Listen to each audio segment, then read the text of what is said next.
Hey, Weirdos. It's Thursday again. My name is Sarah, and I am joined by... I'm Christopher. And I'm Mackenzie. And this podcast is for Weirdos.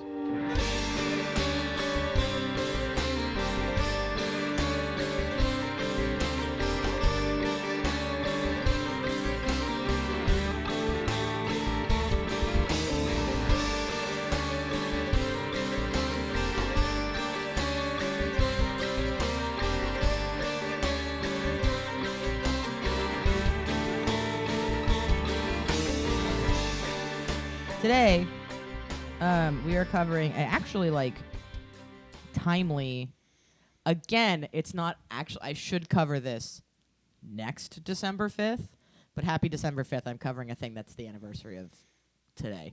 Mm-hmm. Next year would be a round number. Oh, that's okay. Because it's a 5. We are going to be talking about a specific incident within the Bermuda Triangle. I decided that the Bermuda Triangle is too big of a topic for me to try and cover the whole thing in one sitting. So for everyone's sake, I have broken Mostly Christopher and I's. Yeah, and my own for research purposes because it was I was like I'm going to try to do the whole thing, and then I went, that's not going to fly. No. Which is funny. Today we are talking specifically about kind of the originator of the Bermuda Triangle mythos, which is the disappearance of Flight 19. So, what do you guys know, if anything, about this specific case within the Bermuda Triangle? I know it's the OG. Right. I know it's the beginning of the strangeness that is the Bermuda Triangle. Mm-hmm. I know a little bit about the flight from the war perspective because of my internship background. Right. But I know things about the generic Bermuda Triangle because I was a child of the early 2000s and Scooby-Doo. Bermuda Triangle and quicksand. Those are the two things that we're going to get you. Yep. I know very little about Flight 19. I know that it is a flight that went missing in the Bermuda Triangle, but that's just about it. That's it. That's it. Cool. So you guys are going to learn a lot Great. today. Fuck yeah. Tell me all about it. So I am going to preface this with I was a Bermuda Triangle kid. It's really odd. My mom listened to the Origins episode and went, "You didn't talk about the Bermuda Triangle at all." And I went, "You're right." And we talked about this. I'm pretty sure it got cut out of another episode that we recorded, 20 minutes ago. But we talked about every kid, but specifically every girl child has that one niche piece of history that they lock into. Mackenzie's as the Wives of Henry VIII. Mine was the Bermuda Triangle. And I got it so young that it just I didn't get the opportunity to develop it into anything else. One of my friends, who shall remain nameless, hers was the Black Plague, but mine was the Bermuda Triangle, and it has been since I was 6. Read a book about it in the library at school and was like, "Oh my god." Which is why I was like, I need to break this up into a couple of topics because there's a lot to talk about. Mm-hmm. So I'm going to do just the briefest explanation of the Bermuda Triangle itself, and then the whole rest of the episode is about specifically Flight 19. Okay. So the Bermuda Triangle is an area in the Atlantic Ocean that is triangular in shape. Mm-hmm. The corners of this triangle are set on the east coast of Florida. Depending on what you look at, where that actual point is kind of fluctuates. Somewhere on the east coast of Florida, Puerto Rico, and Bermuda, which is why it is called the Bermuda Triangle. Mysteriously, it seems like more ships and aircraft seem to go missing in this area than in other similar areas of the ocean, leading to its other nickname, the Devil's Triangle. So, it's... Ooh. Yeah. We'll talk about some theories about specifically what happened to Flight 19 at the end, but I'm not going to get into a lot of the, super scientific stuff about the triangle itself until a later episode. Okay. So if you are here for methane bubbles, if you are here for hexagonal cloud structures, Just Hold on. I'll get to that in another episode, but you're not going to hear about that today. No, Chris is looking at me like, what the fuck did you just say? Hexagonal clouds. Okay. We'll talk. Vulture We'll horses. talk about it when we're done recording. I will talk about it in another episode, though. I'll tell you about it beforehand. Just Okay. give me like a brief. Yeah, I'll give you a brief. So the first thing that I want to talk about is the squadron of this flight. Like who was on these airplanes? What were these airplanes? Who were these people? This is the part where we kind of all get to be somber and sad for a minute Yeah. because these are all young men who were never found. Yeah. All of this information about the squadron itself came from the Naval Air Station Fort Lauderdale Museum's website, which is super cool. I didn't know that they had a museum, but they Oh, they're do. cool. And they have all of this information is online. So, first things first, this was a training flight. It took place in December of 1945. So, war's over. We're not in World War II anymore. We're done at this point. Mostly. The people in Florida are done. Like that part of it, we're not fighting anymore. So these were all trainees who were getting hours specifically on these Avenger bomber aircraft. And for most of them, this was the last flight that they would have needed to graduate for whatever position they were taking on the aircraft. So if they were a trainee pilot, they would have graduated to being an Avenger pilot after this. If they were a gunner or a radioman, they would have had that position after this training flight. So there's 5 airplanes. I had to double check. And they each had a different call sign for the airplane. So on FT-28, we have 3 crew members on FT-28. We have the flight leader, who is the pilot of FT-28. So he is the instructor for this whole flight. He is Naval Air Station Fort Lauderdale's instructor. Like, he is their flight instructor. Yeah. And his name he is a lieutenant, and his name is Charles Carroll Taylor, and he is in the U.S. Naval Reserve. Now, a little bit about him. He was born October 25th in 1917 in Nueces County, Texas. So he's from Corpus Christi area. Hell yeah. He was a United States naval officer. He served in the Naval Reserve during World War II. He graduated from Naval Air Station Corpus Christi in February of 1942 and became a flight instructor in October of that same year. So 42 is when he became a flight instructor. In 43, he flew with Scouting Squadron 62, and later that year he became a torpedo plane pilot with Squadron 7. From April to December of 1944, he was aboard the USS Hancock as part of Task Force 38. He was also a part of Acorn 36 at Naval Air Station Miami and Squadron 79. He had recently transferred to Fort Lauderdale in November of 1945, where he served as a flight instructor. He had 2,509 flight hours, with 616 of those being on an Avenger. That's so many. Right. He was the commanding officer of Flight 19, and he was only 28 years old. Damn. I am older than everyone in this story. Wow. Let that sink in for a fucking second.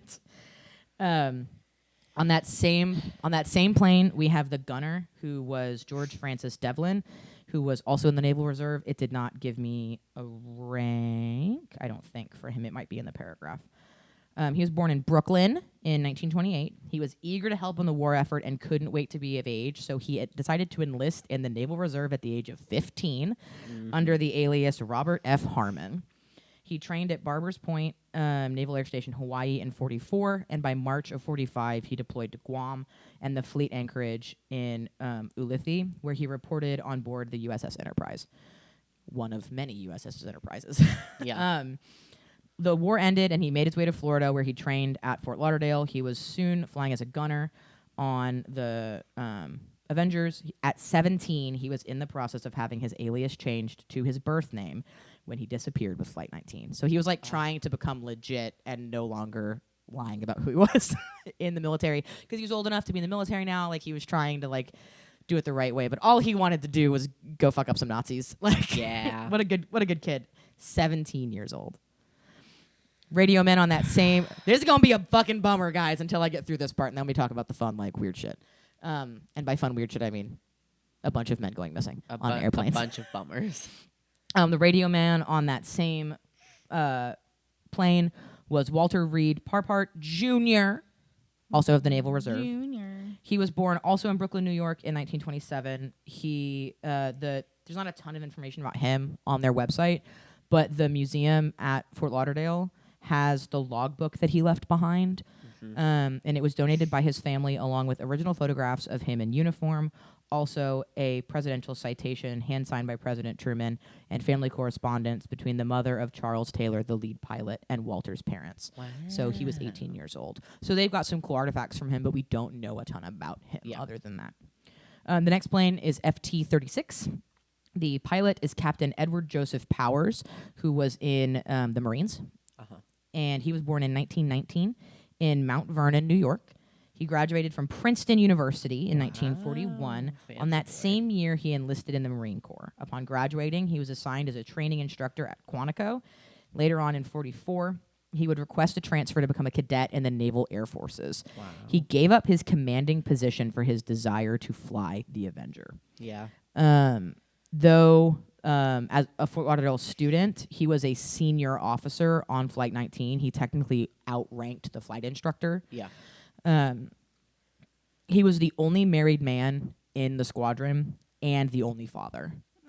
So, like, big old bummer that we lost a husband and a father, but also at least we only lost one husband and father on this flight.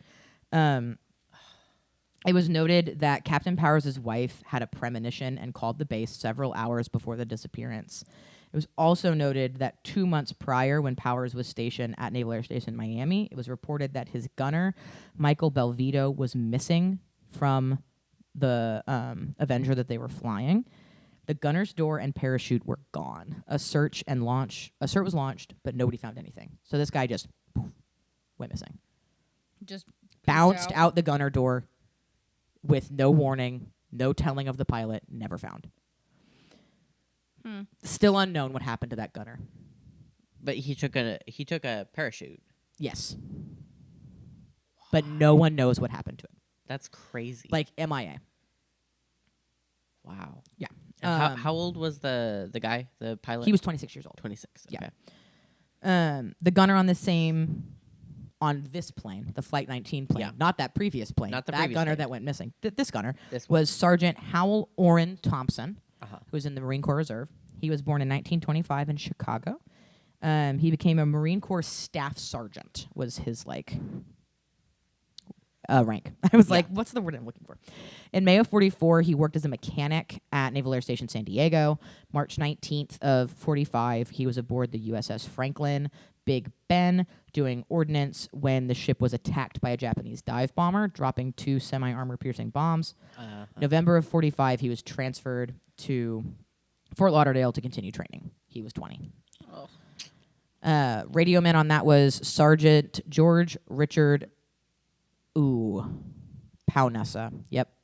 I was like, there's a lot of vowels right in a row. Paunessa, who was also in the Marine Corps Reserve. So all 3 guys on this airplane were Marines or Marine Reserve. He was born in 1917 in New York. He was the third of 8 children to Italian immigrants. In 1944, he saw duty as an aerial gunner in the Marshall Islands. Upon his return, he was assigned as a radioman on the Avenger torpedo bombers at Fort Lauderdale. After his disappearance with Flight 19, his family would receive a telegram days later reading, "You have been misinformed about me. Am very much alive." Signed with his nickname, Georgie. How fucking weird. This has been reported to be a hoax, Oh. but nobody has any idea Where that came from. Like who the hoaxer was, if it was a ghost, like it was a telegram, nobody knows. But they got a telegram from someone identifying themselves as Georgie, which is what he was called by his family. That's crazy. He was 28 years old. Again, I'm still older than all of these people. Wow. Next flight is FT-81. We got 3 more. We can do it. Yeah, we can do it. We've got Second Lieutenant Forrest James Gerber, Marine Corps Reserve, who was the pilot. He was born in New Ulm, Minnesota in 1921. Like the baby food family? Gerber? No, not of the Gerbers, but he is a Gerber. Got it. He served in the United States Marine Corps during World War II. He enlisted in 42, becoming a ground marine first and later an officer in training. He became an air cadet in 44. He had 360 hours of flight time, 61 of those on the Avenger. He had received his gold wings 4 months earlier. He was 24 years old. This is interesting. On this flight, this airplane, FT-81, they only had one crew member. So it didn't have a gunner and a radioman. There was just one crew. That crewman was Private First Class William Lightfoot of the Marine Corps Reserve. He was born in December of 26 in Clayton, Union County, New Mexico, which is a lot of words. He entered the Marine Corps Reserve in 43, trained at Lexington, Illinois. He was 19 years old. Fort Lauderdale Museum exhibits the logbook he left behind. It was donated by his family, along with several original artifacts and photographs. Corporal Alan Cosner asked to be excused from this exercise on the day of. He was supposed to also be on this plane. We don't know why he asked to be excused. But what a sliding doors moment of, like, the choice of, I don't want to fly today. Yeah. And he got to live. Wow. Cuckoo. Two more. Cuckoo bananas. Cuckoo bananas, if you will. This next plane has a lot less information about each guy on it. We've got FT-3. Ensign Joseph Tipton Bossy was in the Naval Reserve, and he was born on Christmas Day in 1924 in Arkansas City, Kansas. Me too. Oh my God, you were born in 1924? Shut up. Ancient. I was born in Arkansas City, Kansas. He attended the University of Kansas. He passed up a discharge so that he could stay in the Navy. And he had 373 hours of flight time, 65 of those on the Avenger, and he was 20 years old. Then we have the gunner on that airplane, who was Herman Arthur Thalander. Great last name. That's a sick one. Seaman First Class on the Naval Reserve. I'm sorry. You're an adult. You are a boat people adult. And it makes me giggle every time. He was born in 1926 in Kinbray, Minnesota. As of the census in 2010, there were 12 people residing in this town. Jeebus. So tiny town. Now, it may have been bigger in the 40s. In the 20s when he was born, and then the 40s when this happened. Herman joined the Naval Reserve in September of 44. He transferred for training several times. From September to November of 44, he was stationed in Jacksonville, Florida. Then from April to June of 45 at Fort Lauderdale, training on the Avenger torpedo bombers. He was 19 years old. Wow. The radioman was Bert E. Ballack, who was also a Seaman First Class. She made it through that one without giggling.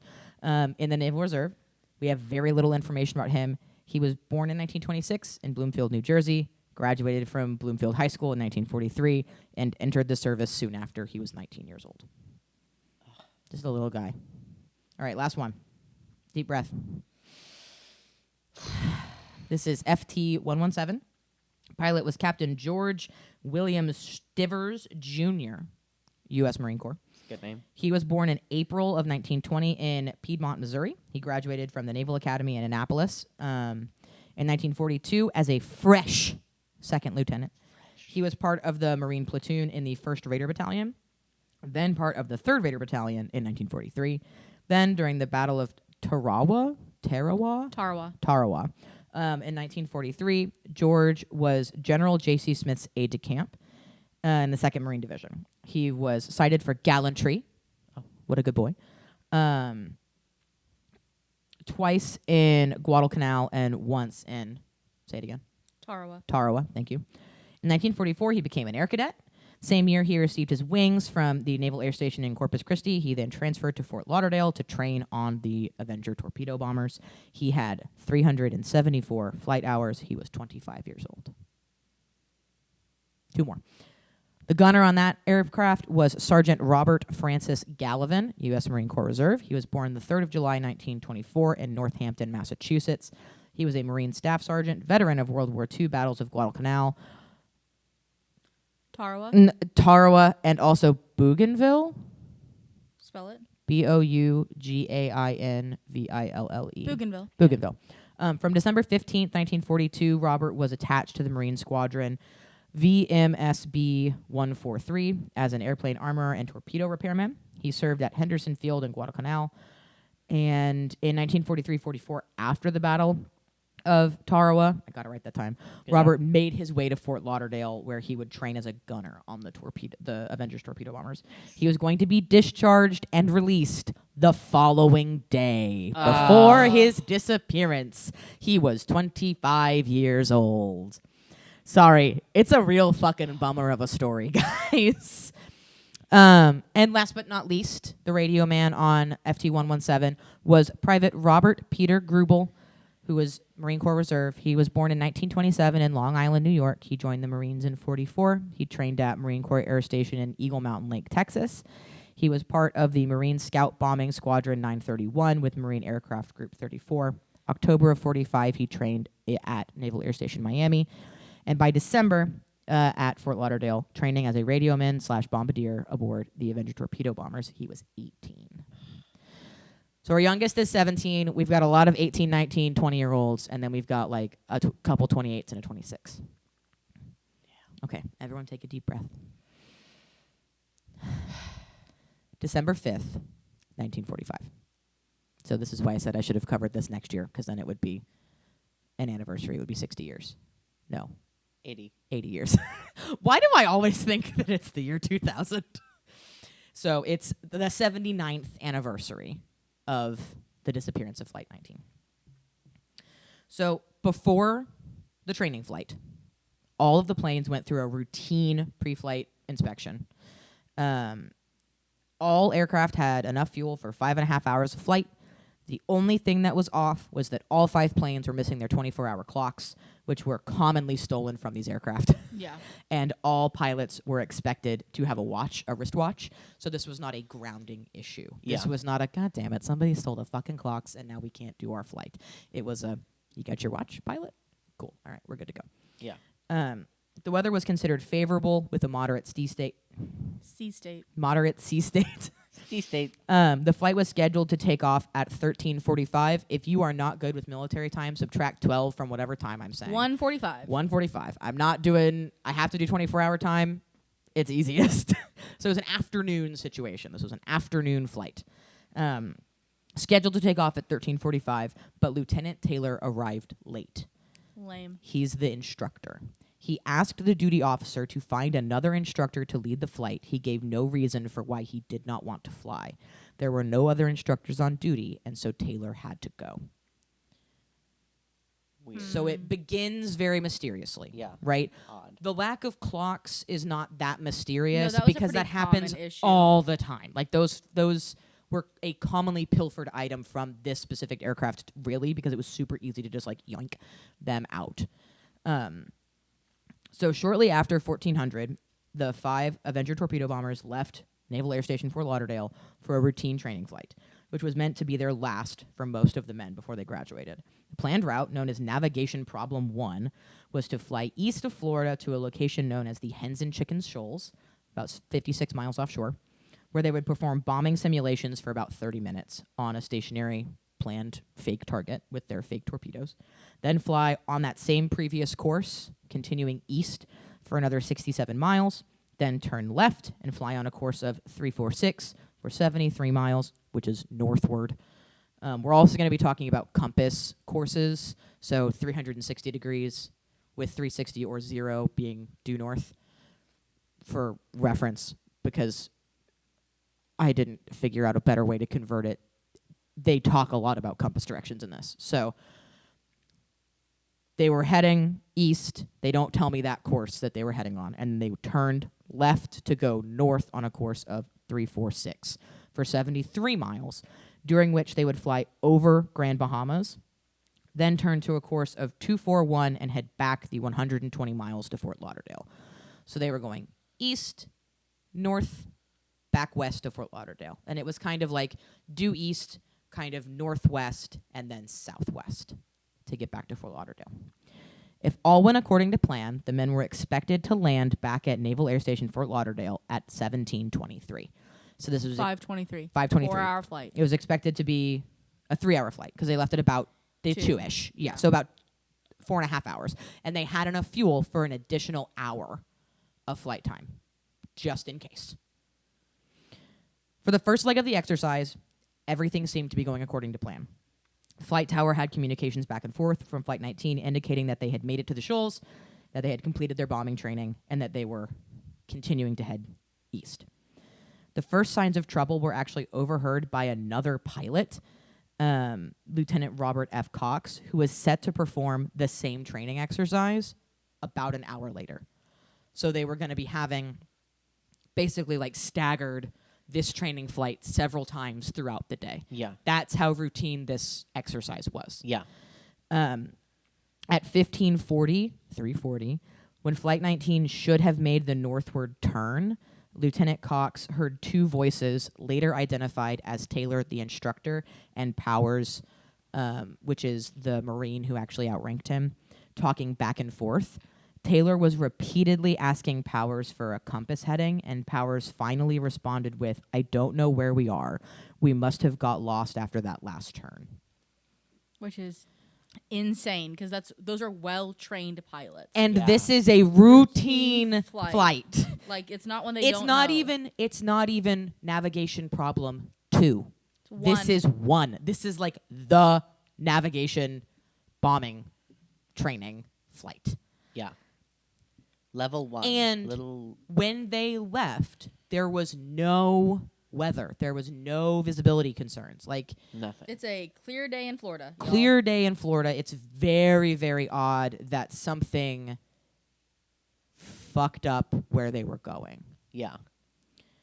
Because realistically, if it's a calm sea state and it's a casual day in Florida, you should be able to see basically your whole route. Right. For And miles.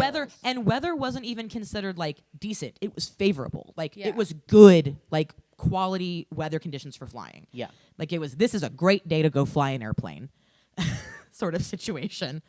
So Cox tried to inform the other pilot who was listening, who was hearing this. Yeah. Tried to inform Fort Lauderdale that he had heard either planes or boats that were lost. Like it was on the radio. He couldn't Yeah. identify who it was. He then tried to radio Flight 19 itself and failed to get in touch with them several times before he was successful. He got in touch with Taylor, so the flight instructor, who told him, "Both my compasses are out and I'm trying to find Fort Lauderdale, Florida. I am over land, but it's broken.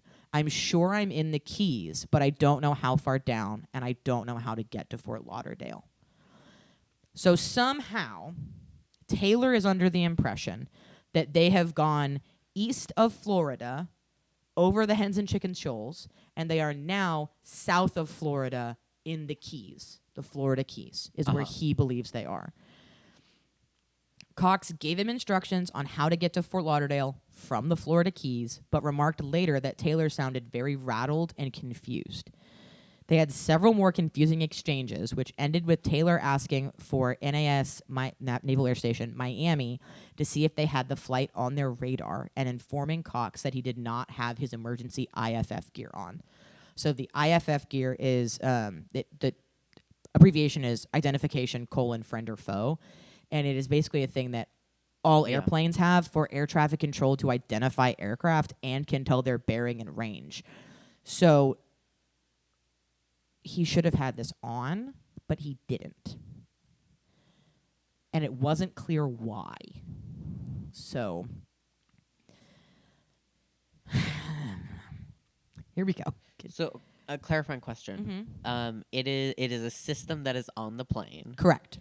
and it is a system that had been turned off or was not installed in the plane. Was not turned on. Got it. So it's not always on. Uh-huh. It is a system, as far as I understand, at this time. Yeah. It was a system that would be turned on when you were In range. in range of air traffic control, so that they could identify, especially around the war, Yeah. they could identify, Friend or foe. that's an American plane. Yeah.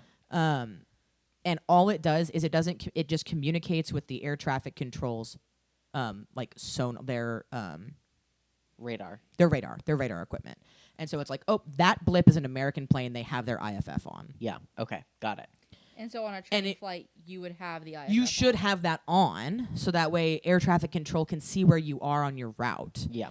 And and the thing is civilian air traffic control and military air traffic control can communicate with that system. So it's crazy that it wasn't on. Yeah. And it can also tell you where you are, like how far away you are from An air the station. tower and what direction you're going in relation to that tower. So it's like crazy that it wasn't on. I don't know if there was something wrong with it or what, but there wasn't anything indicated in those pre-flight checks that there was something wrong with it.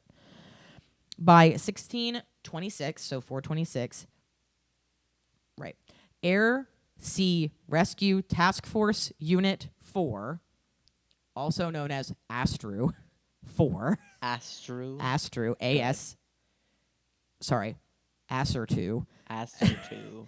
ASRTU 4. Began monitoring communications with Flight 19 and got in contact with Air Station Fort Lauderdale and Miami to figure out who could find these fucking planes on their radar. Merchant ships in the area were made aware of the situation, and several Coast Guard cutters made ready to begin searching. But there was a lot of like communication breakdown that made it where nobody was actually like dispatched to begin looking yet. The rescue unit was suggested to Taylor that another aircraft with a working compass take the lead to get them all home safely. Yeah. But it didn't seem like any of the other planes took over. It doesn't seem like he told them not to. It seems like just none of them did. Yeah. Cox, the other pilot, got in it was in his airplane and just started flying south towards the Keys to try and find Flight 19. Yeah. But as he drew closer to where he thought they were, the radio signals were getting weaker rather than stronger. So he's like, they're not in the Keys. There's no way they're in the Keys. Yeah. He would later testify that he believed that they were over the Bahamas and flying north, further out of radio range. So he thinks they're where they were supposed to be, and something happened and they got disoriented. Because they were supposed to be flying over the Bahamas and then turning back to Fort Lauderdale. Yeah.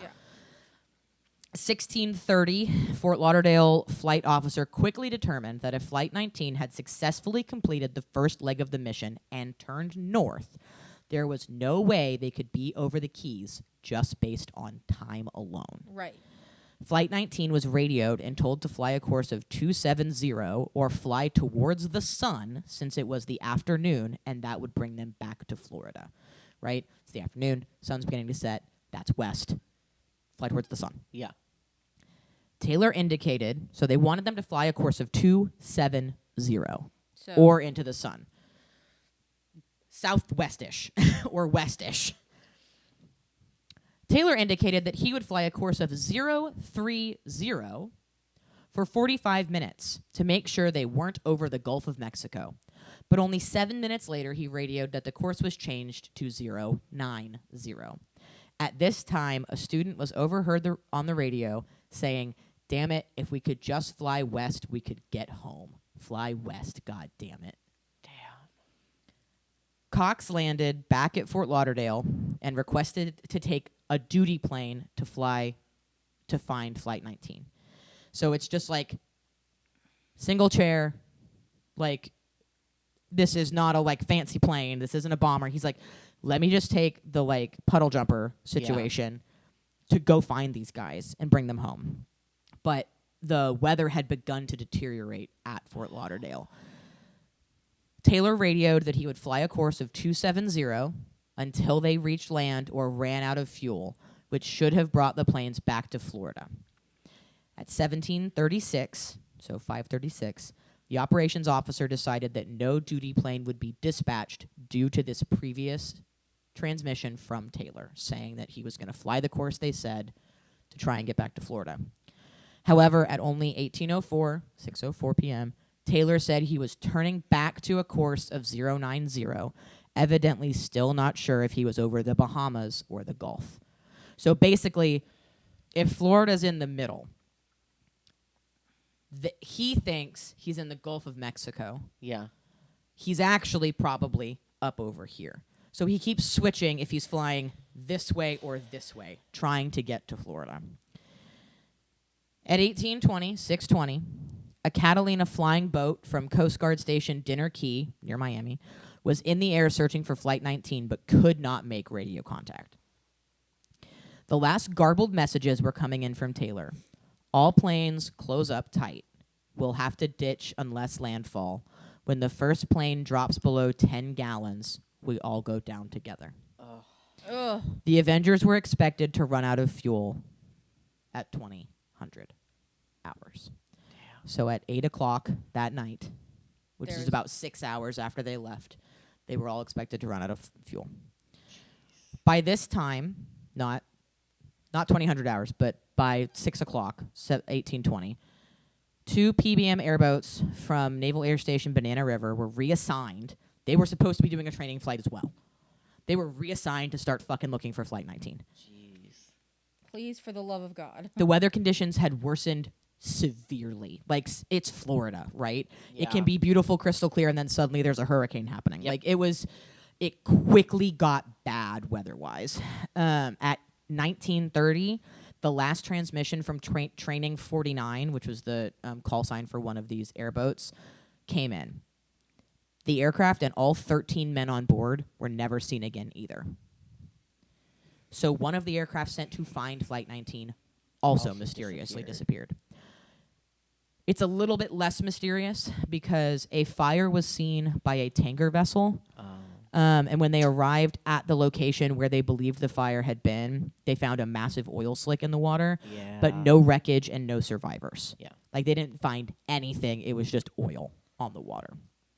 This is believed to be the remains and wreck site of the airboat, but it is not clear what exactly caused the crash, or if it was a fire on the aircraft that then caused the crash, or if it caught on fire after, like when it hit the water, sort of situation. Because it's an airboat. Yeah. They explode a lot. They explode sometimes. Over the next 5 days, a massive search was conducted looking for survivors or wreckage from either Flight 19 or the PBM airboat. Neither were ever found, and there has been no confirmed story for what happened to either.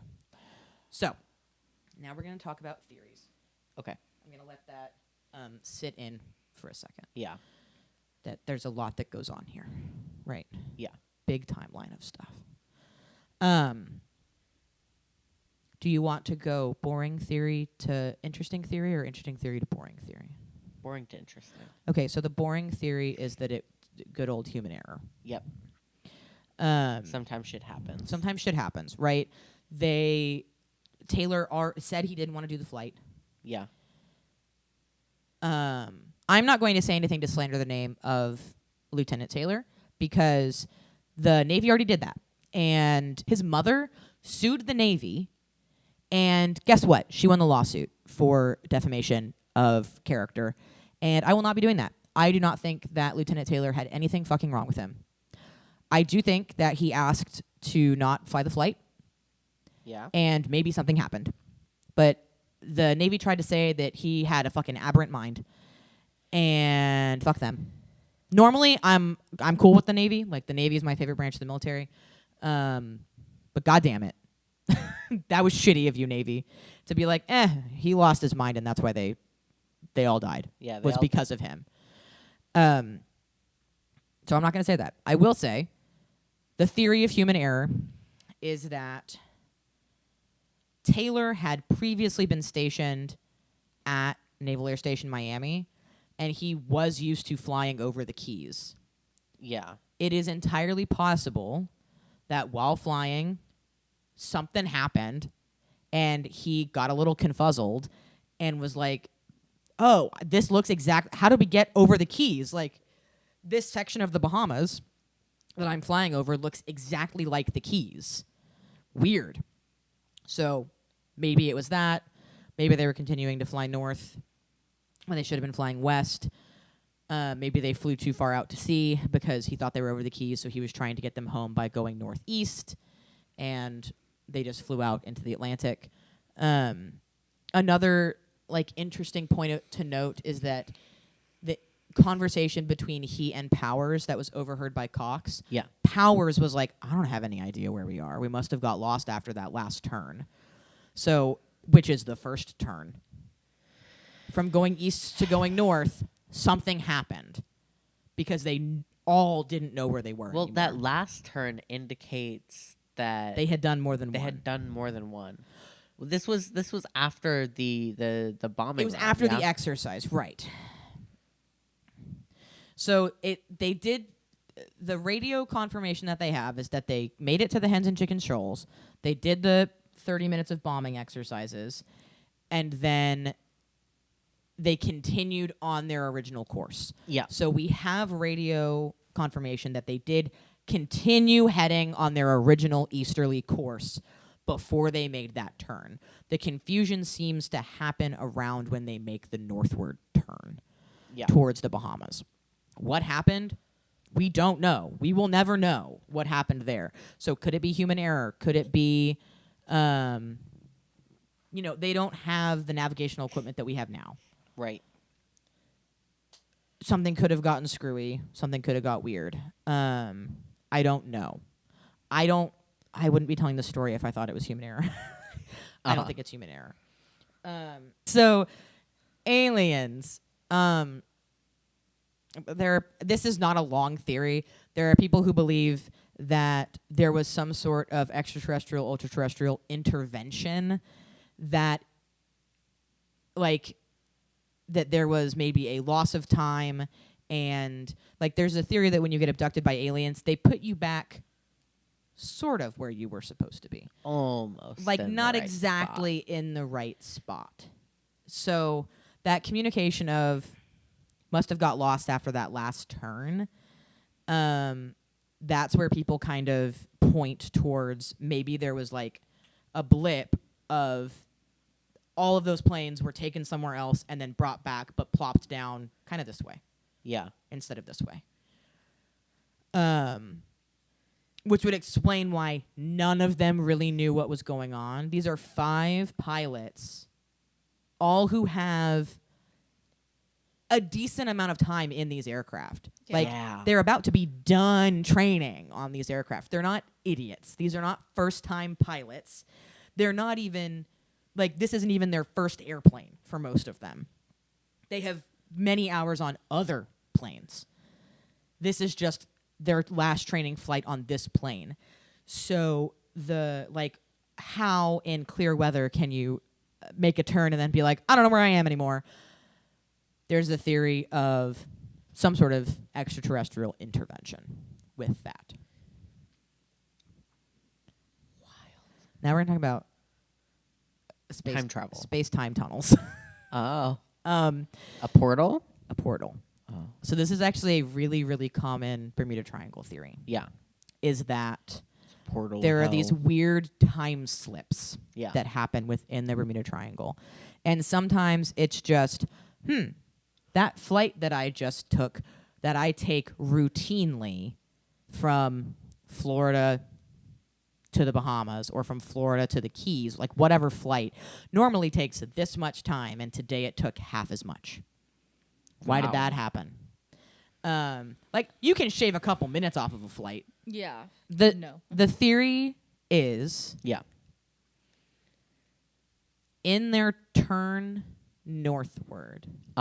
Because compasses act up in the Bermuda Triangle a lot.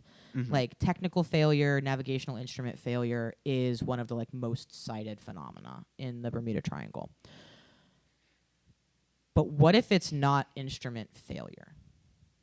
What if it is your instrument is... Sometimes it is instrument failure because it's my compass is just spinning. Yeah. Sometimes it's my compass is saying that way is north. But for where I was 3 seconds ago, that way should be north. Yeah. Or not even that much. That's north, but that should be north. What if it's because it is north and you've been transported to a different area? And so now your directions have changed. Now your directions change because you're flying in a different fucking direction. Right. Yeah. So this is more common of a theory with airplanes than it is with ships. Yeah. In the triangle. Because you can be boop boop. Because clouds, again, because of where it is in the ocean, weather can change really quickly. Sorry. Maybe a cloud appears, and suddenly, because of that cloud, you are in the Gulf of Mexico. Maybe they were over the Keys because a tunnel, a space-time tunnel, popped them there. like black hole level shit. Yeah. Pop them over there. Is there any science behind this? I don't know. It's everything paranormal is magic until proven science, right? Yeah. This is a super common theory. It was also one of the things that until they found Amelia Earhart, what we believe is Amelia Earhart, they thought that this might have been what happened to her because we hadn't found any wreckage or remains or anything, that maybe she just flew into a time hole and we haven't caught up to her yet. Yeah. Which is another theory of a lot of these that go missing and we don't keep the radio communication going. Right? Of like, oh, they were here, I was talking to them, they are gone. I haven't seen them anymore. We've never seen them again, we've never heard from them again. Is they went into a tunnel, a time tunnel. Yeah. And we haven't caught up to them yet. For them it was 2 seconds ago and they popped out of it.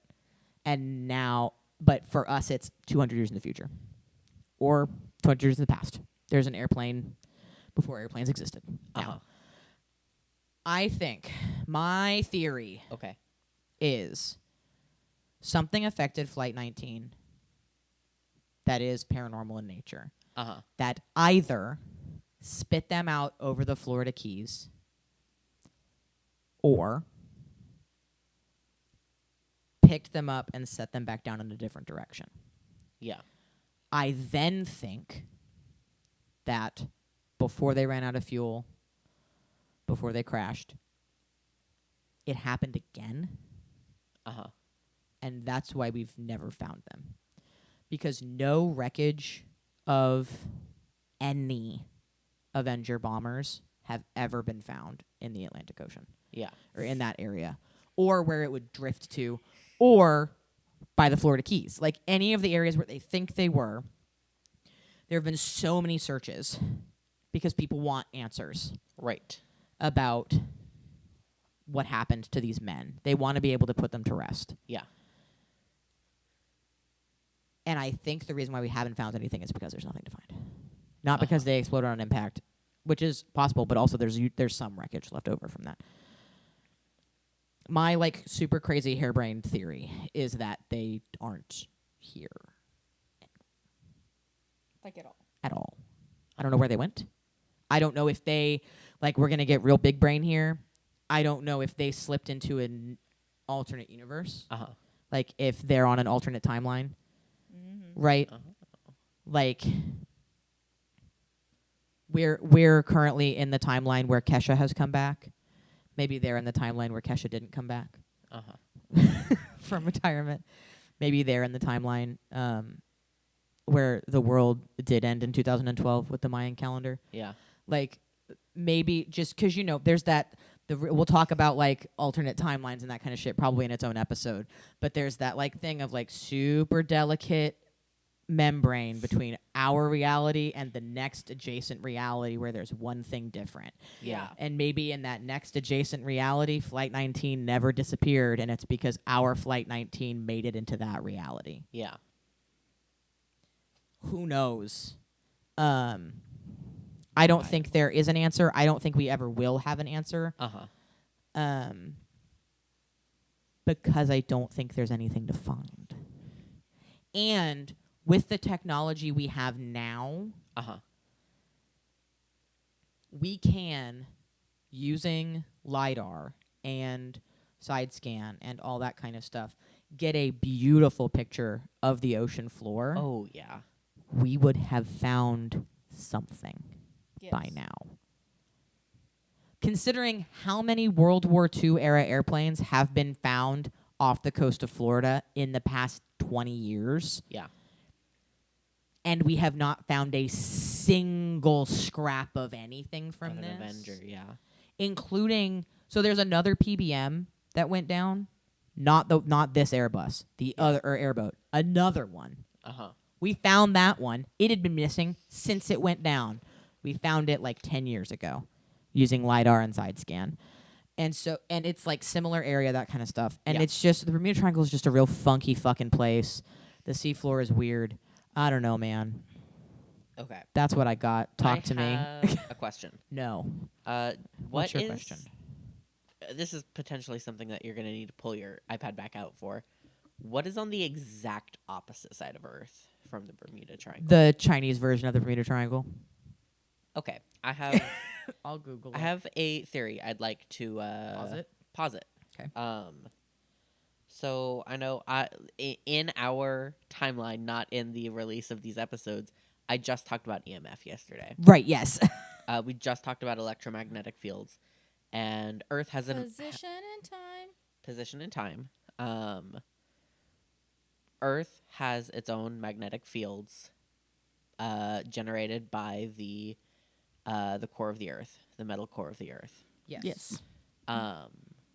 At any time, the polarity of the magnet that is Earth could flip, and magnetic north will be in a new location. Right. Is it possible that the Bermuda Triangle I may be wrong. is a side effect of the potential movement of the magnetic poles of Earth? Because That's the most believable scientific explanation that I've heard so far.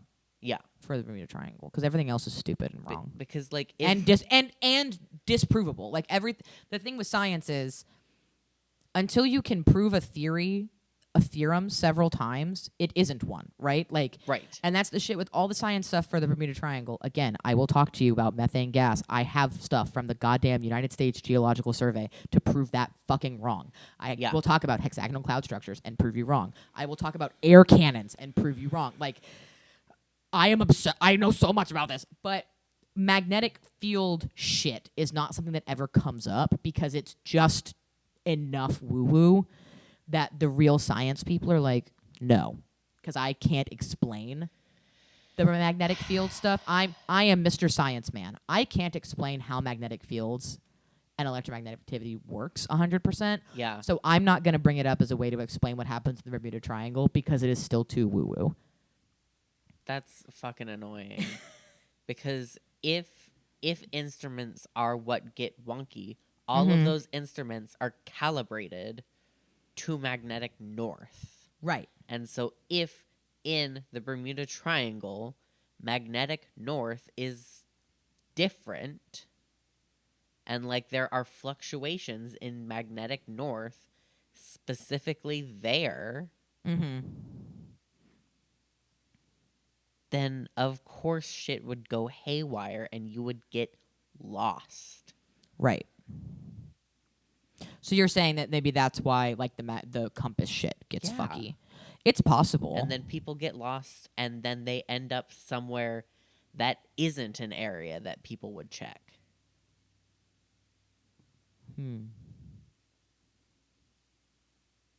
Because they make a turn thinking they're going in the correct direction. Right.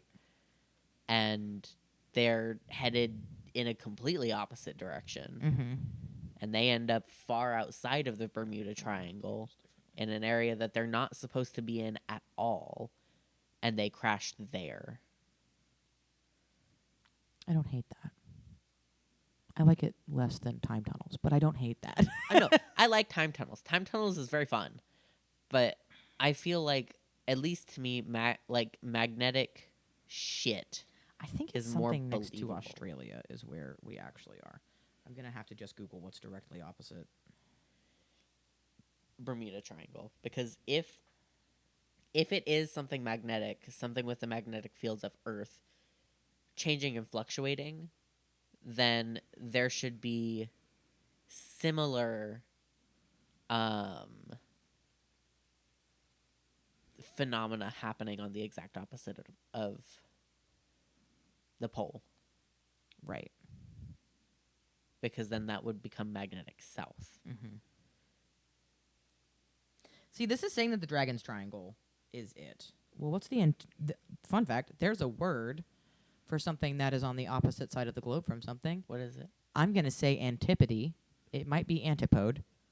It's ANTIPODE. I'm going to say antipode. So what is the antipode of Bermuda?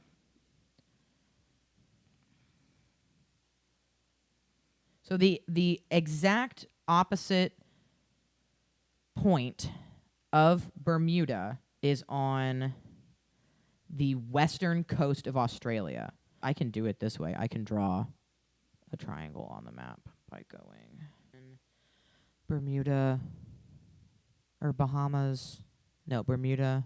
Puerto Rico's the one. What a weird thing to be Googling in the middle of the podcast.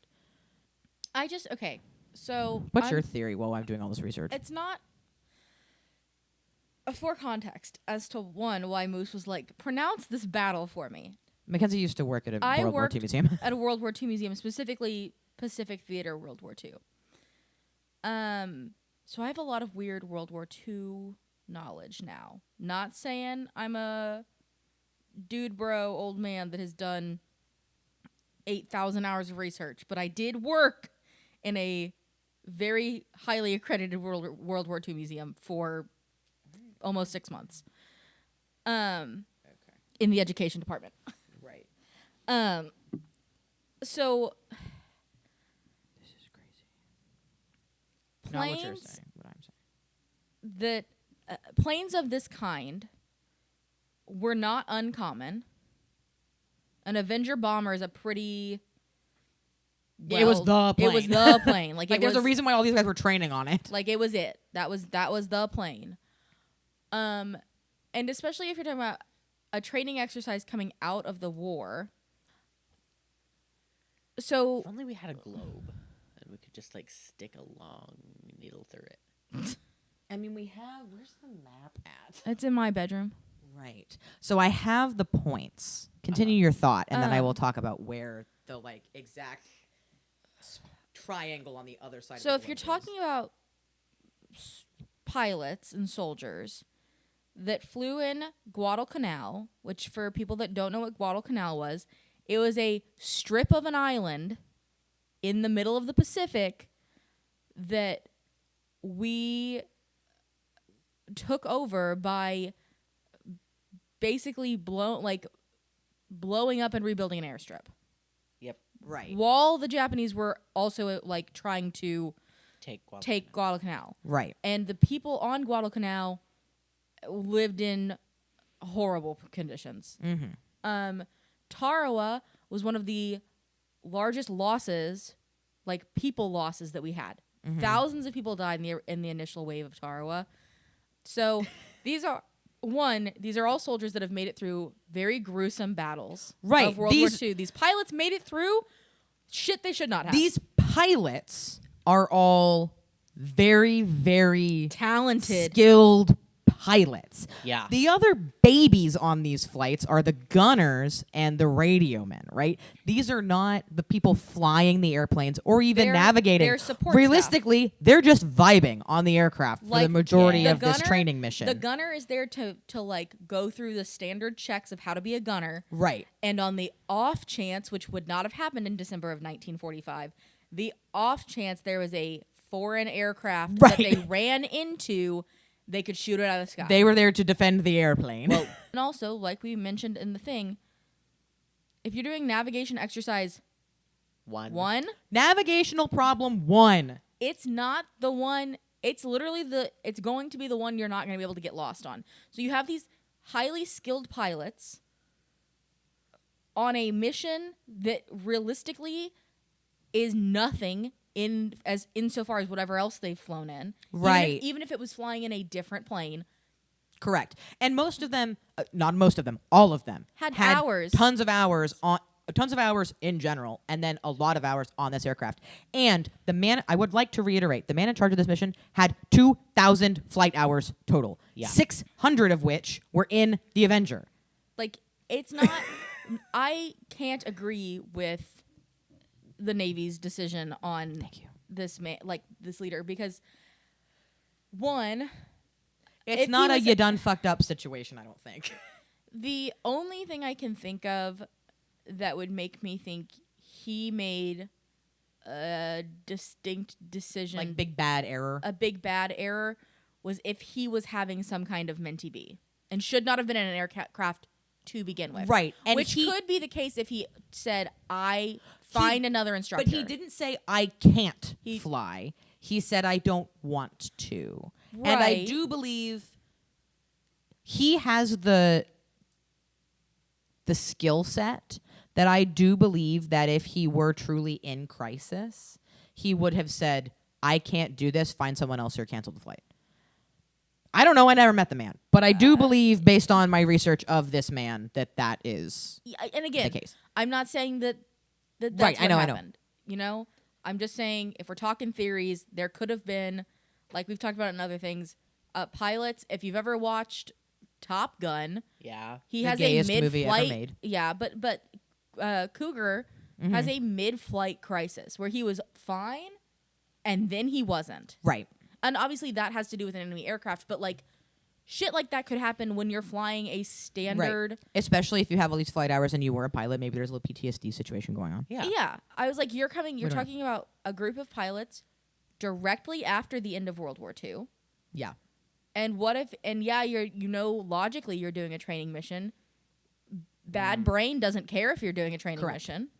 And so, or if we're talking like we were talking about with the haunting stuff, and if the Bermuda Triangle is some kind of interdimensional portal, and they flapped or blipped, or something was acting up in another dimension, and they got caught in the cross wave of a blip, and there was the overlapping dimensionality to where they were already in the other blip, and that's why they could kind of have radio contact, but it, like, you know what I mean? Yeah. I think there's a lot. Planes going missing is one of the scariest phenomena to me. Yeah. Aircraft, well, vessels, Planes and submarines. planes, submarines, and even boats going missing. Like boats that go. Regular boats are also freaky to me, but like airplanes and submarines are the ones that I'm like, where are they? Where'd they go? What do you mean? And I know we as a human race have not done, while we have technologically advanced a lot, Right. there is still most of the ocean that we have not explored True. Yeah. and may not ever be able to explore. I mean, planes disappearing out of the sky boggles my mind because Where to go? I don't understand. You know what I mean? Like, unless Right. you're exiting the atmosphere, Right. which, like, a rocket ship that gets lost in space. Okay, dude, you left the Earth. I can't do Right. anything Sorry, for you launched yourself into space. But I mean, I feel like it's the same thing with the water. Like yeah. you go in or on the water or above the water. I feel like it is. You have this- taken your life into your own hands. You've taken your life into your own hands, and you've done the same thing as going into space. It's like if you get lost, we have no fucking idea I how can't to find get you. back. I You're gone. am gonna say something that I did forget to say in my notes. Please Okay. forgive me. Not forgiven. Okay. Fuck Always forgiven. The duality of man. I forgot to put this down. I don't know why. I didn't write it in my notes. And I don't know. Sorry, I don't know if my ramble made any sense. It did. did. You're out here. You're like, I don't know what caused this. It's scary. These pilots didn't fuck up though. Is Yeah. kind of what your point is. The Naval Air Station, one of them, I don't remember which one, did eventually get a fix on one of the aircraft, and they were north of Bermuda. So it's like, were they in the Keys? Did they end up in? How did they get back above Bermuda? They were way far north of Bermuda in an area that it didn't make sense for them to have gotten to in the amount of time that they were there. I forgot to say that. The worst part of that, I think this is why I didn't want to include it, is because it, again, makes the Navy look real fucking bad. They didn't tell Flight 19 that they had a fix on them. They didn't radio and say, we have you on radar. You are in this position. Like, roughly, you're here. This is where we last got a ping from you, was north of Bermuda. So they never told them that. But they did at one point have a fix on them during all of the kerfuffle of shenaniganry. So I'm still like, were they over the Keys? And maybe it was a real fucking shit show of a shenanigan, and they were in two places at once. Yeah. This is a real odd paranormal event. Now, the triangle Yeah. on the opposite side of the world. Yeah. So it's this weird-ass triangle off the coast of Australia. It's not the Devil's Triangle. That's way fucking far north of this. Yeah. That would be like if you ran it. So, like, you've got your globe, right? Yeah. And the exact opposite point from this knuckle is, like, down here somewhere. Yeah. But you could also get an opposite by running from this knuckle this way to here. Right? Like, same hemisphere Yeah. opposite. And that is where the Devil's Triangle is Northern Hemisphere, Pacific, Bermuda Triangle. But the So it's not actually the opposite. yeah, I was like that I don't think you would be able to do that with like polarity No, of Polarity, you magnet. wouldn't. No. But so Yeah. There's something. maybe they're off the coast of Australia. Maybe Maybe. they got sucked up into a vortex and they're off the coast of Australia.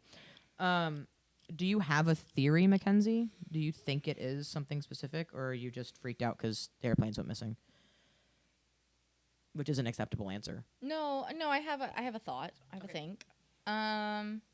There's no wrong answer. I know. Say whatever you want. I'm not going to argue with you. Murder I- space clowns ate them. Cool. I think Rip to those guys, I guess. Yeah. to me, with the lack of wreckage from the original 5 planes, Mm-hmm. the found wreckage of the one of the It wasn't the same. It wasn't from that mission. It was a different airboat that Okay. they found. So the actual airboat, they found like the oil slick on the day of, but then they haven't found any other wreckage from that airplane. okay. They found another airplane, which my reason for mentioning that is they found another airplane of the same type, but it wasn't that Okay. one. So you have 6 total aircraft Yeah, that have gone missing, and a lot of dudes. and a lot of men. Yeah, it's like 20 something. And the fact that we have never found anything makes me think there was some kind of dimension flap. Okay. Like, I think they're either in another time cycle. Mm-hmm. I think they got, I don't know, scooped by the traversing of an ultra terrestrial, like unintentionally. Like an ultra terrestrial was having its own little dimensionality travel moment, and they got caught up in the flap. I don't know why I just pictured something actually kind of cute, like just a giant, just like scoop them out of the air because they were running out of fuel and maybe it saved them Maybe. from crashing. Yeah. That's going to stick with me. Like that's That's going to be the thought that fucks me up for the rest of the day like I don't know how else, because the same to like thing- reconcile with it. because Amelia Earhart, a person in a plane Mm-hmm. going missing, And we did find her. and we have found multiple. What we believe to be her. There has been multiple variations of evidence found regarding that wreck. Right. Like the disappearance of Amelia Earhart, while devastating, Is pretty has- much case closed at this point. yes, right? Like has logic, has evidence, has wreckage, now has remains. It's crabs, right, Chris? Crabs. It's coconut crabs? crabs. Yeah, thank you. So like Right. The reconciliation of if we can find Amelia Earhart from one person from one airplane, how can we Can we not not find find the 12 12 men people and or 14 15 people people from these 5 airplanes and the 13 people from on this one airplane? Like that's what doesn't make any Yeah. sense. And unless you're talking about they all, and I'm sorry, if the planes ran out of fuel and they blew up or they sunk, the water in that area, unless they ended up on the other side of the world, So they're near Australia. the water in that part of the world, not that deep. The part of Florida they were in, it's not like unnavigable. Right, they were unsearchable. near the Bahamas. Like it is people dive there. Like and also depending if they had ejected like the main pilot said they were going to. Right. He said once someone gets down below 10, we all bail. Like, if they had all bailed, if 12 bodies had bailed from a plane, everything we know, being water boat people, archaeologists, bodies float. Bodies do not. Well, they might have got by Shorkeys. Sorry, carry on. I want to interrupt you. 12 people. Right. It's a lot of people. It's 14, actually, from the original flight. 14 people, men. 14 grown because men. It should have been 15, because it should have been three per plane, but one of them only had 2, so it would have been 14. So 14 people. Grown-ass adult men that were war veterans for the most part. And ostensibly very close to Grand Bahama. And should have been very close to some form of land. Or the Keys, who knows? I'm sorry, when you bail from a plane, you're going to have parachute wreckage left behind. Yeah, true. The planes are going to go down. You're going to find 6 planes. Planes go down pretty quickly once you're going down, you're going down. You're going to find here's one and then there's the other and there's they're not going to be that far from each other. Avengers bombers aren't small. No, they're a decently chunky plane. Yeah. We'll post. There will be at least one picture of an Avenger And on the. I'm sorry, Insta. 14 bodies. I don't care what kind of shark it is. Nom nom.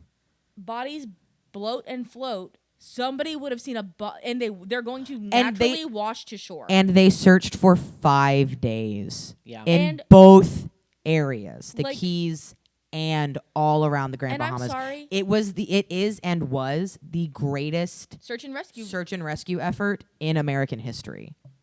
Like there's no way they found nothing. Like, they would have seen body or parachute wreckage. That's a good point. I hadn't thought about that. If they hadn't found bodies, like if every single one of these 14 men got eaten by something, or they sank and then floated and then sank and then floated, because bodies also do that as they decompose a little bit. But also, it was only 5 days. That's not long enough. Water does increase decomp, but not that quickly. That much of a rapidity of within 5 days. There would have been parachutes. And I'm sorry. I don't know, man. If they did a 5-day search, you're gonna find bodies within 24 hours. Hopefully. Generally speaking, if the bodies were or something, they would have found something. They would have found parachute wreckage. They would have found plane wreckage. They would have found literally anything. And the fact that it's all gone, any of the shit that's in that airplane that floats, that's plastic. Yeah. Like, there's. Mackenzie is passionate about this. There's no way, and I'm not. There's no way it could have been anything, to me. Super, like, regular natural. That is not. I almost said supernatural, meaning like a lot natural. A lot natural. very, very, very natural. natural. Like, it's not. There's no way it's natural. It is entirely supernatural, paranormal. Like, some it's woo-woo shit. It's woo-woo shit. Like, even if it is a polarity situation. Yeah. What the fuck? Where are they? Okay. And if they ended where are they? Eventually. And we do LiDAR all that. There's a whole fucking TV show called Drain the Oceans. Like we do so much LiDAR. We do a lot of LiDAR, but like there's so I know we haven't mapped a lot of it. But I'm saying it's just crazy. Worst comes to worst, they ended up on the other side of the world somehow. That part of the world gets dove on so frequently. Off the coast of Australia. Yes. And the part of this that's crazy is if they did end up off the coast of Australia in this like other triangle that I just mapped, 2 of the points are really close to the coast. Like, they're not like one of them is touching the coast of Australia and the other one is just off the coast of Australia. The third point is out to sea. Yeah. So like that line is populated. Like that line of that, because the coast of Australia is what is populated in Australia. Mm-hmm. The inland is the fucking bush. But that area is a populated area. That's a trafficked bit of water. So one thing that I do know about wrecks on that side of the world, in the Pacific, is that when specifically older wrecks like World War II wrecks and like significant wrecks are located, those locations are not shared, like, ever. They don't tell you where, but they tell you that they found it. Yes. Right. Because if people see things go down, in that area, though machinery like that, machinery like planes and ships, are very valuable as Right. scrap metal. Correct. Yes. And so a lot of those wrecks Salvage get stuff. salvaged. So if those planes ended up crashing anywhere over there, Oh, good point. there might not be wrecks left to find. Because they got scooped. If Bad scoop. If somebody saw them, A bad scoop, not a, bad good scoop. Not a good scoop where an ultra-terrestrial comes in and just picks them up lovingly and takes them to a new universe. Right. But Which is what I want to believe even if that happened. happened, I still think bodies would have been like. That's the thing over well, Maybe I don't know. If it was near enough to land for people to be able to salvage and loot, I think that they would have, like, even shitty salvage people who steal stuff for money usually will be like, we found a bunch of fucking dead people. We got to report this. Maybe. Yeah. But also, if we want to be real crazy about I it. can't, in good conscience, say that if it's salvagers, I would hope if they go, 14 men in military uniforms. Well, no, they would know they were military planes. Second they get on there. Yeah. But okay, manned military aircraft. Let me not say anything and just like take their shit. Like, I don't think that's how people work. People are bad people. I mean, yes, I know people are bad people, but I don't know. I think that if the planes went down there and they were like pillaged, Yeah. I don't think the people were there. I think I don't think that the people were present. Not the people who pillaged. Obviously, they were present. The bodies. The crewmen of these aircraft, because I think 100% they'd be like, let's loot this shit. But what I know about asshole motherfuckers is they are usually also superstitious motherfuckers. And they're not going They to would not touch that shit if there were a bunch of fucking dead bodies around it. This is true. So, especially over in that part of the world. Yeah. So I got no fucking idea. I don't think it's a simple answer. I don't think we'll ever in I don't our think we're lifetime ever gonna have an know. answer. No, I think we could argue for days and days and never. And Yeah. we're not arguing. We're discussing. Yeah. Yeah, we're but chit-chatting. you know what I mean. Like we're Right, never like- gonna land on a general consensus. of There will ex- never be an answer to this question in our lifetimes. I don't think the technology will Maybe one day. evolve. Maybe one day, but maybe not Yeah. in the next 70 years. Yeah. I mean, it's already been almost 80 years. It will be 80 years next year, and we don't know anything. Yeah. So hopefully in the next 80, we'll get an answer, but I don't know. Yeah. If you have a theory, email it to us at thispodcastisforweirdos@gmail.com. If you think I'm an idiot and that I'm stupid and that it's just science, prove me wrong. I dare you. At thispodcastisforweirdos@gmail.com. If you want to be really you're- public and petty, you can post it on our social Yeah, media. post on our social media where other people can see it with your name attached to it. Yeah. Our Instagram and TikTok is This Pod is for Weirdos. Number 4. Our Facebook with is the number 4. Our This Facebook as podcast is for weirdos. follow us, like us, do all that stuff. Follow us on wherever you listen to podcasts. Rate, review, comment. Rate, review, subscribe, all that shit. We haven't done that. We've recorded like 12 episodes. It feels like in the past 24 hours, and we Yep. haven't said that once. So Nope. I figured I'd get it in on this guy. Yeah. Happy December. This will This be will our first episode in December. Merry Chrysler. Merry Chrysler, Happy Crimin. Excuse Happy me. Hanukkah. Happy Kwanzaa, holidays. Happy. Yeah, happy all the New Year, things. Happy. Happy Christmas. Honda days. Happy Honda Toyota days. Thon. Happy You're gonna Toyota see Thon. our little Christmas. You're gonna get to spirit. see some Christmas spirit if you're watching the video podcast on YouTube. Hi. Hey. Everyone wave at your camera. We look silly goosey. We have Santa, an elf, and a reindeer all present. And we've got our sons. Our We all children. have our little alien Our sons. alien sons. Don't talk to me or my son ever again. And Billy. Carl. What'd you name yours? Alberto. Alberto. So, I think that's everything you need to know about specifically Flight 19 in the Bermuda Triangle. But not the Bermuda But Triangle. not the Bermuda Triangle. Tune We have more in. to talk about. We have a lot more to talk about. So keep your eyes peeled if this is something you're interested in. I will be doing it again. Anyway, tune in next week to hear what else we're talking about. Thanks for listening. This podcast is for weirdos. Are you a weirdo?